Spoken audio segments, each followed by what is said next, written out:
Jupiter, the giant of our solar system. A world so massive it could swallow thousands of Earths, with storms that never truly rest, gravity strong enough to bend orbits, and a complex system of moons that feels like a mini solar system of its own.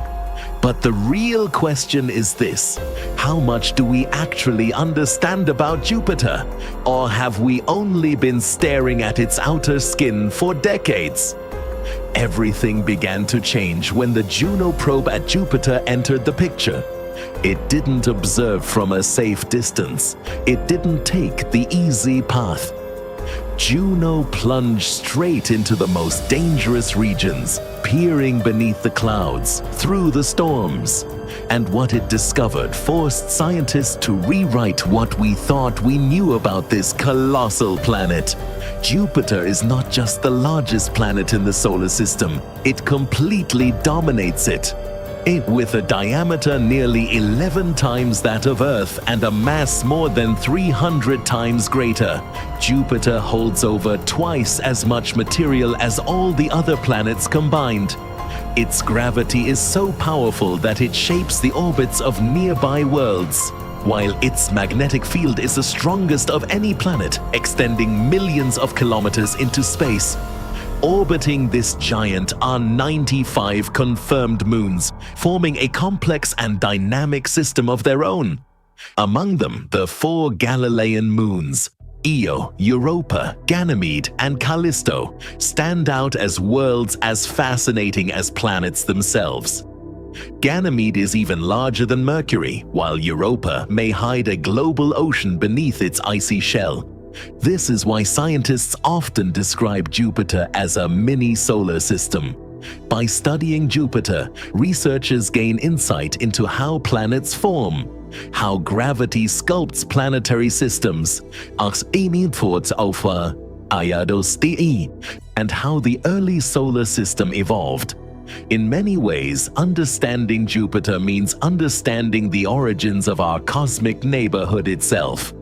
In 2011, NASA launched Juno from Cape Canaveral, sending the spacecraft on an epic journey across the solar system.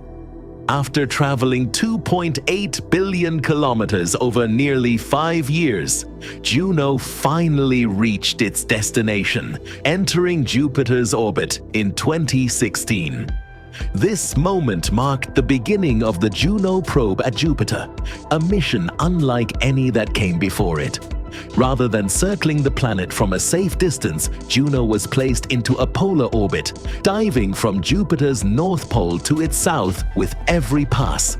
Each orbit includes a perijove, where the spacecraft comes closest to the planet, and an apogee, where it retreats to safer distances to escape Jupiter's intense radiation. This bold dive and withdraw strategy makes Juno's trajectory feel almost suicidal.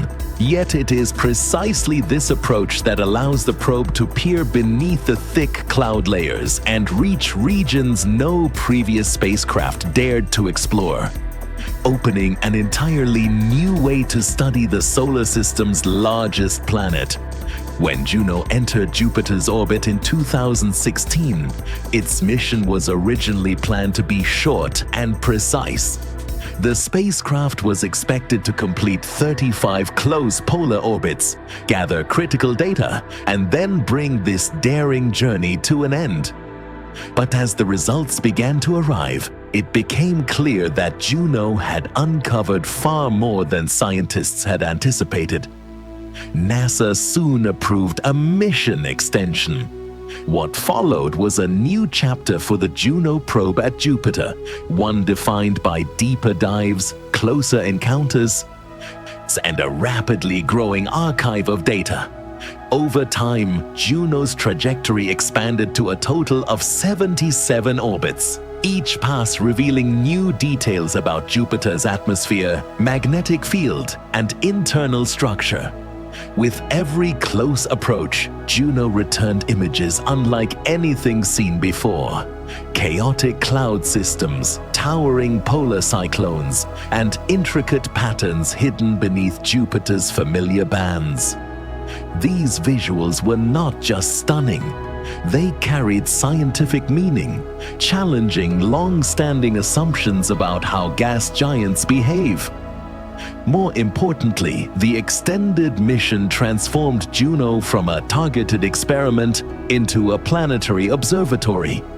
The data it continues to deliver is reshaping planetary science, offering fresh clues about how giant planets form, evolve, and influence the architecture of entire planetary systems.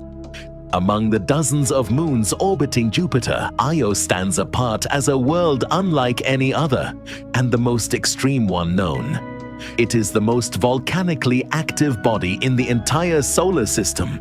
Not a handful of volcanoes, not occasional eruptions, but hundreds of volcanoes erupting almost without pause. When the Juno probe at Jupiter skimmed past Io, at times flying just about 100 kilometers above its surface, the images it sent back left scientists stunned. Towering plumes of gas and dust shot hundreds of kilometers into space, like silent but violent explosions. Under distant sunlight, Io appears stained in yellows, reds, and blacks, the signature colors of molten sulfur and lava constantly reshaping the surface. One of the most iconic features of this hellscape is Prometheus, a volcano that has been continuously erupting for decades, releasing massive gas plumes into space.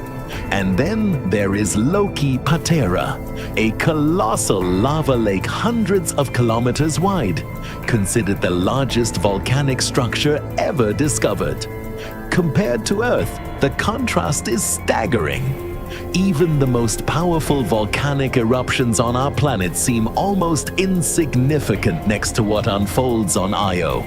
On this world, the ground is never truly still. It cracks, melts, and is reborn over and over again, turning Io into a living hell where geology happens in real time before our eyes. What makes Io truly extraordinary is not just its fiery surface, but what is happening deep beneath it. Unlike Earth, Io's heat does not come from radioactive decay or a traditional molten core. Instead, it is powered by an extreme process known as tidal heating. Io is trapped in a relentless gravitational tug-of-war. On one side is Jupiter, with its immense gravity. On the other are its neighboring moons, Europa and Ganymede.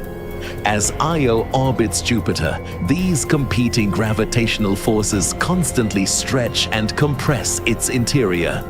Imagine Io as a rubber ball being squeezed and released over and over again, each cycle transforming mechanical stress into heat.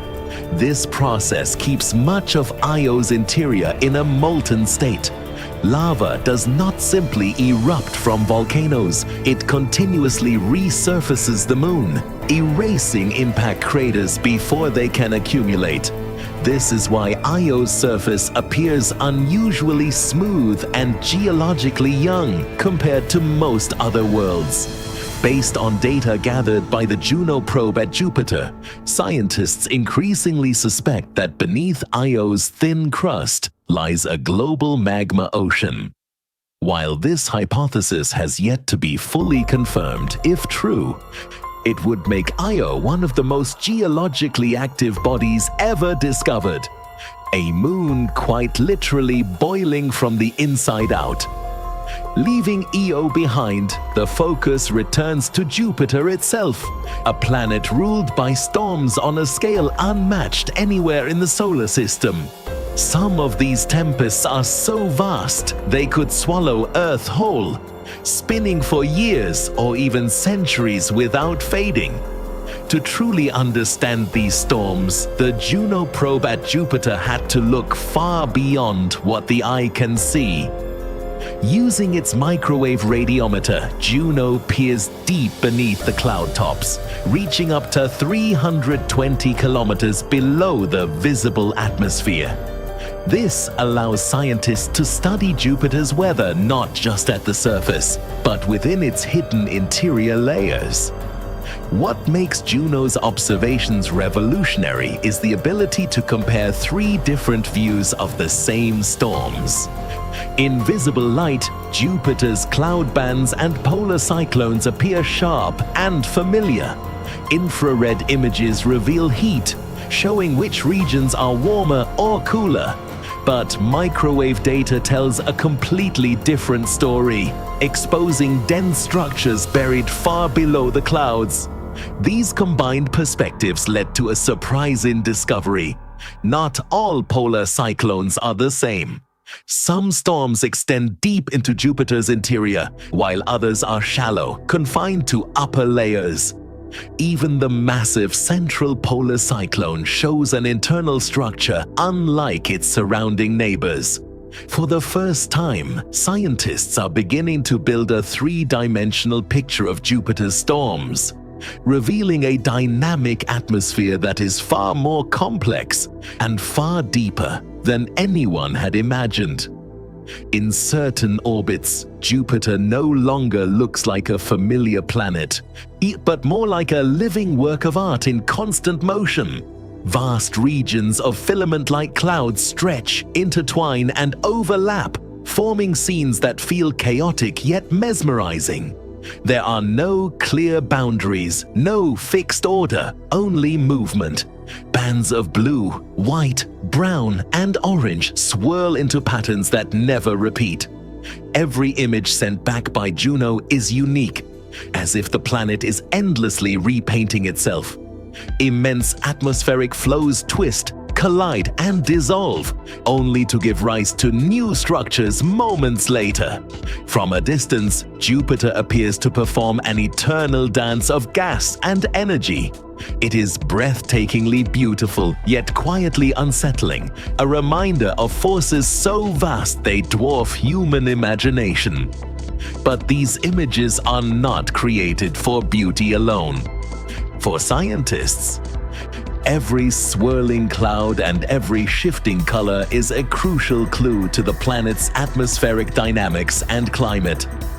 On Jupiter, science and art are inseparable, merging into some of the most extraordinary visuals humanity has ever witnessed.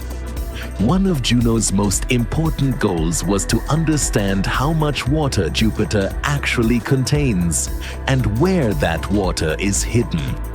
The results were unexpected. Measurements revealed that Jupiter's equatorial regions are surprisingly rich in water, with hydrogen and oxygen levels several times higher than previously estimated. But when scientists looked deeper toward the planet's core, the picture changed dramatically. Instead of finding a water-rich interior, Juno's data suggests that Jupiter's core contains far less water than expected. This directly challenges long-standing theories about how the giant planet formed. For decades, scientists believed Jupiter grew by collecting vast amounts of icy material in the early solar system, with water playing a central role in delivering heavy elements to its interior. Yet, Juno's observations don't fully match that story. So where did Jupiter's water go? Was it distributed differently during formation? Or does Jupiter's interior behave in ways we still don't understand? These unanswered questions remind us that despite its size and dominance, Jupiter remains one of the greatest mysteries in planetary science, a world that continues to resist simple explanations. Every great journey has an ending. And for Juno, that ending is both dramatic and deeply meaningful. In 2025, after years of daring exploration, the spacecraft will make its final move, a controlled plunge into Jupiter's atmosphere. It will burn up completely, ending its mission in silence. This is not a failure. It is a deliberate and necessary choice. By guiding Juno into Jupiter, NASA ensures that moons like Europa and Ganymede, worlds that may harbor subsurface oceans and the potential for life, remain protected from any risk of contamination. Juno's final act is one of responsibility, placing science and the future of exploration above all else. In doing so, Juno completes its role not just as a probe, but as a guardian of discovery. It gave us unprecedented views, revolutionary data, and new questions that will shape planetary science for decades to come. Juno's end is not a loss. It is a heroic farewell written into the clouds of the largest planet in our solar system, turned into the history of human curiosity itself. Jupiter is not just a massive planet drifting through space. It is a key to understanding how the solar system formed, how worlds evolve, and why Earth exists as it does today. From storms plunging hundreds of kilometers deep to volcanic moons and hidden oceans, Jupiter reminds us that the universe is always more complex than we imagine. Juno's journey may be coming to an end, but the questions it leaves behind are only the beginning. And there are still countless worlds, countless mysteries waiting to be explored. If you enjoy science stories told in a clear, cinematic, and human way, subscribe to Nova Odyssey and join us on the next stage of this journey. Because out there, the story never truly ends, and neither does our curiosity.